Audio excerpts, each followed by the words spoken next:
Good morning! Well, it's 11:30. I'm finally getting underway. Go out to the glaciers and have a look at the Perito Moreno Glacier that calves off into Lago Argentino.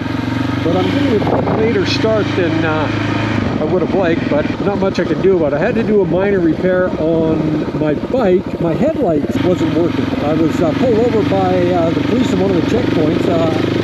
Only because my headlight wasn't working and they wanted me to turn it on. But when I tried to turn it on, well, it was on, or I thought it was, but it just wasn't working. So this morning I had to do a little troubleshooting and find out why. And I found out that the ground wire that we installed all the way from the headlight back to the battery had disappeared. It was gone completely. How that could happen, I have no idea, but I had to replace it. And the headlight is now working. So that job is done. And it will probably remain one of the great mysteries of the world as to what happened to the other ground wire. Okay, I'm on my way. Stay on this road for 80 kilometers and I'll be at the glacier.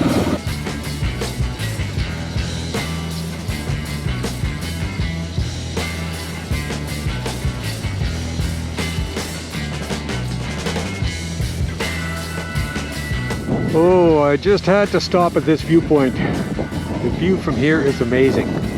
I'm not sure what those mountains are, but it is spectacular.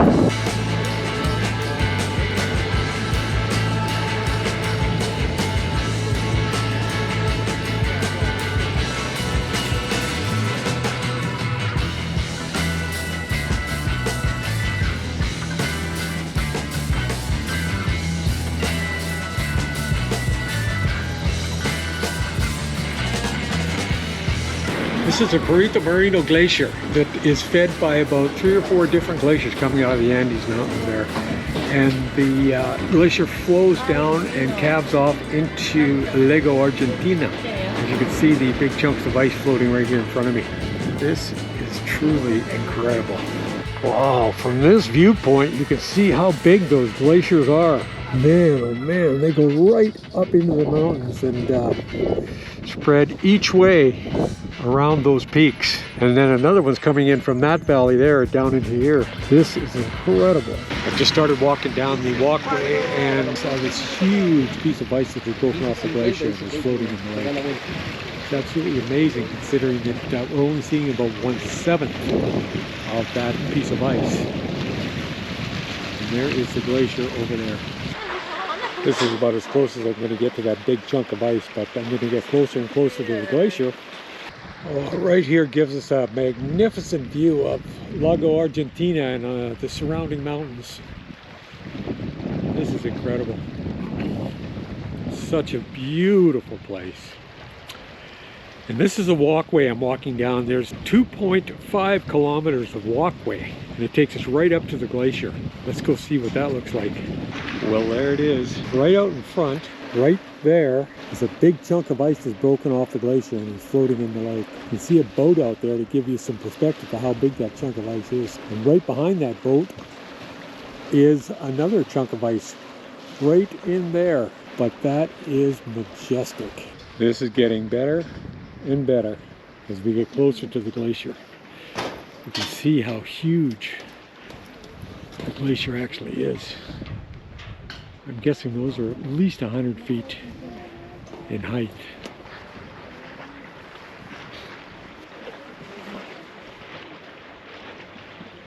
Just a minute ago there was this loud thunderous crash as a big piece of ice broke off and fell into the water. I didn't have my camera rolling, so I missed it, but the sound was like unbelievable. Just like a big loud clap of thunder. This is an extremely active glacier.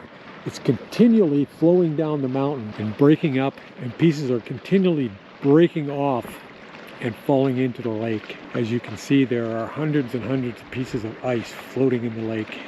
Okay, in one of my other clips I was surmising it was at least 100 feet.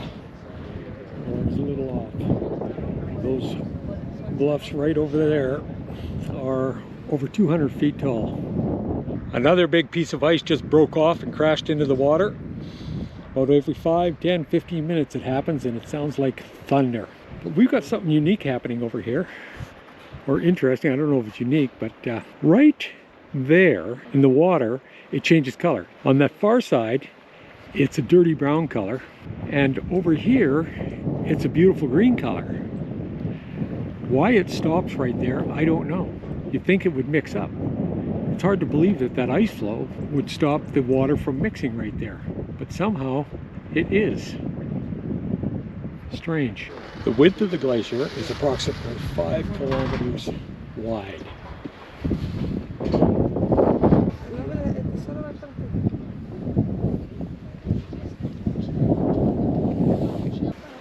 This entire mountain range is covered in glaciers all the way up here. Well, I just read some literature on what's happening here. Over here where the water is kind of a muddy color, and over here where the water is green, there are two different lakes. This is Lago Argentino, and that's Lago Burrito. And at times, the glacier actually comes right up and butts up against the land and creates a dam. And this lake over here gets to a different level because this is where the water drains into this lake. But at times the glacier comes down and completely blocks it off, and this lake can be as much as 26 meters higher than this lake. And it'll be like that for a while, and then an ice arch will form, allowing the water to flood back in and even out. But right now it's in an even state. Both lakes are at the same level. The height of the glacier is approximately 3,000 meters above sea level. It's 23.5 kilometers long, and it is roughly 700 meters thick in the center of the glacier. Okay, right here where we're looking is where the ice dam forms that causes the inequity of levels of the two lakes.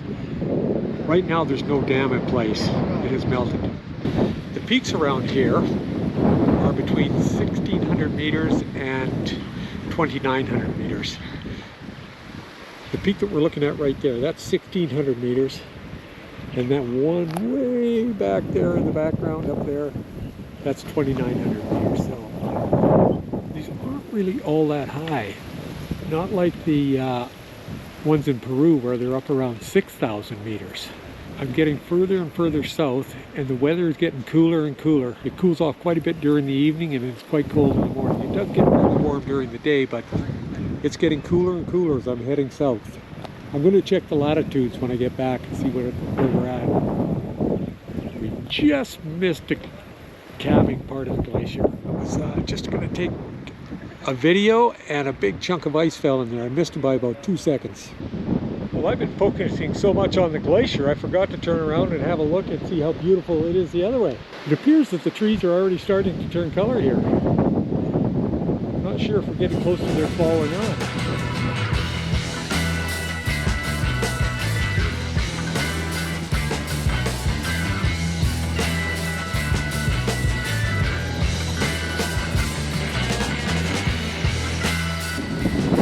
So, this will conclude the tour of the Perito Moreno Glacier.